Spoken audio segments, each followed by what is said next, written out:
Hello दोस्तों, comics video channel पर आप सभी लोगों का स्वागत है। हमारी आज की कॉमिक्स है राज कॉमिक्स की पेशकश राज मिसलेनियस सीरीज की कॉमिक्स, जिसका नाम है लाल वृक्ष की जड़। तो दोस्तों, इसका पार्ट 1 हम पहले पढ़ चुके हैं और ये पार्ट 2 है। तो चलिए शुरू करते हैं इसको। हा, तुम सब बदसूरत हो। घुर्र। और बौनों में युद्ध छिड़ गया। थाम धड़ाम थाम। बंद करो यह सब। सुनो दैत्य युवक, अगर हमारे राज्य के लोग इसी प्रकार लड़ते रहे तो शीघ्र ही राज्य में खून की नदियां बह निकलेंगी। अब तो तुम्हें ही इसका उपाय भी सोचना होगा। ठीक है, जहां मैं जा रहा हूं वहां ऐसी बूटी मिलती है जिसे खाने से बदसूरती दूर हो जाती है। आप अपना कोई आदमी मेरे साथ भेज दें, हमारे सेनापति तुम्हारे साथ जाएंगे। मैं तैयार हूं। अभय सिंह एक बार फिर अपनी मंजिल की ओर चल दिया। राह में दैत्य मित्र, इन फलों को देखकर तो मुझे भूख लगाई है। तुम यहीं रुको, मैं पेड़ पर चढ़कर फल नीचे गिराता हूँ। बस बहुत हो गए हैं, अब नीचे आ जाओ। कमाल का मीठा फल है। नीचे उतरकर जैसे ही राजकुमार अभय ने फल खाना चाहा तभी बौना सेनापति चीख उठा। ठहरो मित्र। ओह, यह अचानक मुझे क्या हो रहा है। उफ। ओह। बौना सेनापति स्वर्ण मछली बन गया। इसे शीघ्र तालाब में डाल दूं, नहीं तो यह ऐसे ही तड़प तड़प कर मर जाएगा। अब मैं बौनों के राजा को क्या जवाब दूंगा। एकाएक, तुम कौन हो युवक, और यहाँ किस प्रकार आप फंसे। बोलती मछली। अभय ने सारी कहानी उसे कह सुनाई। हम भी अलग अलग देशों के राजकुमार हैं, शिकार को निकले थे, पर इस धूर्त राक्षस के चक्कर में आ फंसे। तुम यहाँ की किसी वस्तु को ना खाना, वरना उसके जादू के कारण तुम्हारी हालत भी तुम्हारे मित्र के समान ही हो जाएगी। मगर उस राक्षस ने ऐसा किया क्यों। पूरे 2 महीनों से वह एक यज्ञ कर रहा है। आज से ठीक 2 दिन पश्चात उसका यज्ञ पूरा होगा और वह हम सबकी बलि चढ़ाकर अपने देवता को प्रसन्न कर मनचाहा वर पालेगा। पर बचने का कोई रास्ता तो होगा ही। एक बार उसी राक्षस ने हमें बताया था, पर उस रहस्य को तुम पर जाहिर करते ही मैं मर जाऊंगा। मगर तुम बहादुर हो, मैं तुम्हें वह रहस्य अवश्य बताऊंगा, चाहे फिर मेरे प्राण ही क्यों न चले जाएं। सुनो राजा अभय सिंह, अगर मेरे मरने के बाद मेरी लाश उस दुष्ट के यज्ञ कुंड में डाल दी जाए तो उसका देवता रुष्ट होकर उसे जलाकर भस्म कर डालेगा और मेरे साथियों पर से भी उसका जादू टूट जाएगा। अलविदा मित्र। ईश्वर तुम्हारी आत्मा को शांति प्रदान करे। अब आप क्या सोच रहे हैं दैत्य मित्र। ओह तुम। सोच रहा हूँ कि अब शीघ्र ही उस दुष्ट का संहार कर तुम्हें इस कष्ट से छुटकारा दिलाऊं। अच्छा मित्र, अब मुझे इजाज़त दो। अगर ईश्वर ने चाहा तो जल्द ही मुलाकात होगी। धुआं। कूला लूमा अकीला बुलाहू। अब मुझे अपनी यह माला पहनकर मछली यज्ञ कुंड में डाल देनी चाहिए। तभी मनुष्य मानस का खतरा। क्या। उसे ढूंढो वरना प्रलय आ जाएगी। वह तो आने ही वाली है। तबाही, भागो। और देवता ने तबाही मचा दी। ई आ बचाओ आ आ। और राक्षस उस आग में जलकर राख हो गया, मतलब खाक हो गया। शांति शांति देव। शांति। हे देवता, पापी को सजा मिल चुकी है, अब शांत हो जाएं। तुम महान हो मानव। मैं नहीं, ये महान है। महान देवता की जय। अब चलकर अपने मित्रों की खबर लूं तालाब के किनारे। हम तुम्हारे एहसानमंद हैं मित्र, और मैं भी। आप लोगों को अपने अपने देश लौट जाना चाहिए। हम तुम्हें कभी ना भुला सकेंगे। उस पर्वत से हमारे देश की सीमा समाप्त हो जाती है। ओह, फिर तो वही पर्वत हमारी मंजिल है। इसी पर्वत से वे ऋषि रहते हैं जो हमें उस लाल वृक्ष का पता बताएंगे। झोपड़ी इसी में होंगे वह। प्रणाम महाराज। ओह, तो हम जानते हैं तुम यहाँ लाल वृक्ष का पता जानने आए हो। यहाँ से कुछ दूर पीले फूलों की घाटी को पार कर तुम लाल घाटी में पहुँचोगे। वह वृक्ष तुम्हें वहीं मिलेगा। उन वृक्षों की रक्षा एक भयानक राक्षस करता है, उससे बचना। और हाँ, पीले फूल करामाती हैं, असाध्य रोगों को पल भर में दूर कर देते हैं। तुम चाहो तो उन्हें तोड़ सकते हो, किंतु किसी और रंग के फूलों को हाथ लगाने का मतलब है एक भयानक मुसीबत। और अब तुम जाओ, मेरा आशीर्वाद तुम दोनों के साथ है। कुछ देर बाद वे फूलों की घाटी में पहुंच गए। पीले नीले फूल। हाँ, लेकिन हमें केवल पीले फूलों को ही तोड़ना है।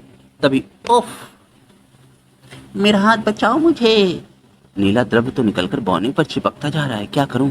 नीला बुत, हे भगवान, अब क्या होगा। तभी सुनो अभय, तुम्हारे पीछे कुछ दूर बने एक सरोवर में एक फूल अभी अभी खिला है, उसका पानी लाकर इस पर छिड़को।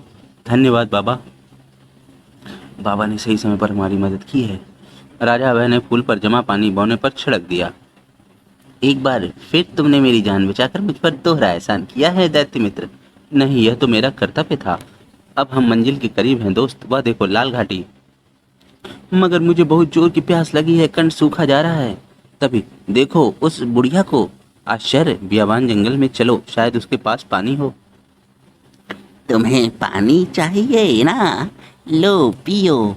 खून, यह तो कोई चुड़ैल मालूम पड़ती है। पानी नहीं पियोगे तो प्यास से मर जाओगे। तू रक्त से हमारी प्यास बुझाना चाहती है, बता कौन है तू, वरना अभी तेरी गर्दन कलम कर दूंगा। मैं मायावी हूँ, मुझे कोई नहीं छू सकता। झोपड़ी और बुढ़िया दोनों गायब। मगर फिर यहाँ आने के बाद कोई वापस नहीं लौटता, तुम्हें यह रक्त पीना ही होगा। मरने के लिए तैयार हो जा दुष्ट बुढ़िया, मुझे कोई नहीं मार सकता। फिर गायब। जरूर यह चालाक बुढ़िया अदृश्य हो जाती है। अगर मैं यह माला पहन लूं तो अदृश्य रहकर उस अदृश्य बुढ़िया को देख सकूंगा। आहा, मेरा अनुमान ठीक निकला, वह रही बुढ़िया। अब तू मेरे हाथों से नहीं बच सकती। राजकुमार तलवार लेकर उस पर झपटा, लेकिन बुढ़िया ने जादू के बल पर एक त्रिशूल उत्पन्न कर लिया और इस बार अभय ने उसे कोई मौका नहीं दिया और पलक झपकते ही उसका एक हाथ काट फेंका। खतरा भांपते ही बुढ़िया ने बौने सेनापति को पकड़ लिया और मटके में डुबोने लगी। बचाओ दुष्ट! और अगले ही पल अभय ने उस मायावी चुड़ैल की गर्दन धड़ से अलग कर दी। उफ, जान बची। बुढ़िया को खत्म करने के बाद दोनों अभी कुछ ही आगे बढ़े होंगे। अरे वह देखो सरोवर। अब थोड़ा चैन आया है। उसके बाद वे लाल घाटी पहुंच गए, पर जैसे ही उन्होंने लाल वृक्ष की जड़ को खोदना चाहा, हा हा हा हा हा, आज बहुत दिनों बाद मानव मांस खाने को मिलेगा। ओह, इस राक्षस को तो मैं भूल ही गया था। हा हा हा हा हा हा, मरने के लिए तैयार हो जाओ मूर्खों। पास आते ही उस भयानक राक्षस ने गंडासे का एक भरपूर वार अभय पर किया, परंतु ठीक समय पर अभय अपने स्थान से हट गया।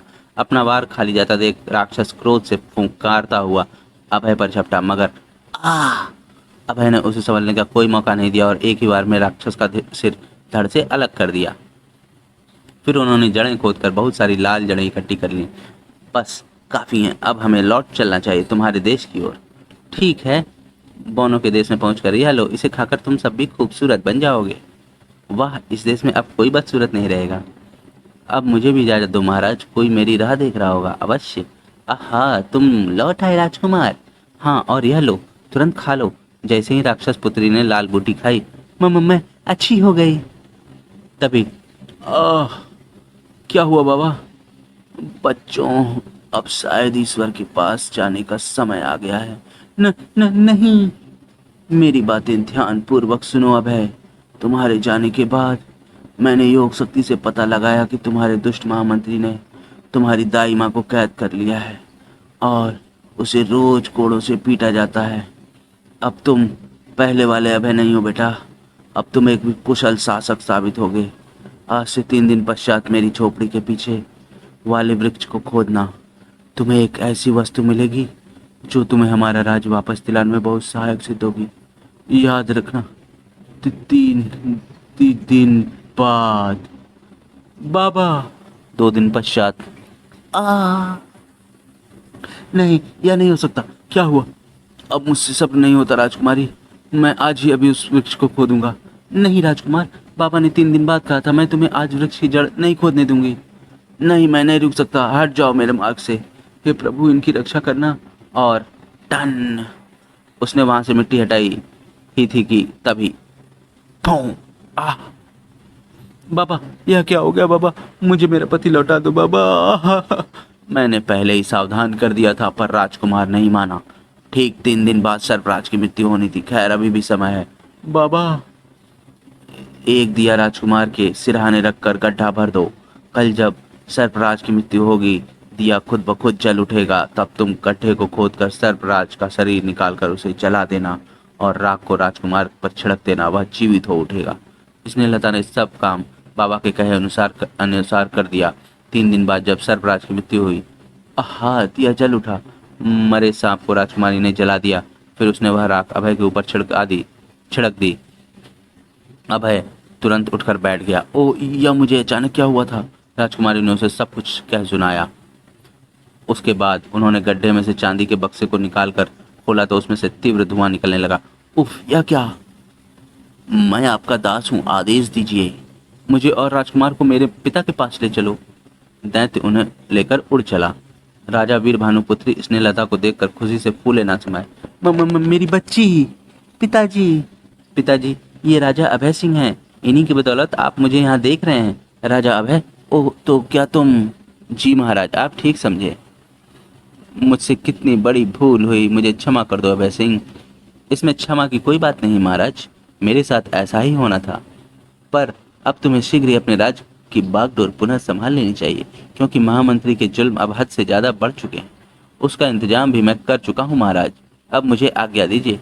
ठीक है, मैं अपनी सारी फौजें तुम्हारे साथ रवाना कर रहा हूँ। और फिर अभय ने एक बड़ी फौज के साथ अपने राज्य की ओर कूच किया।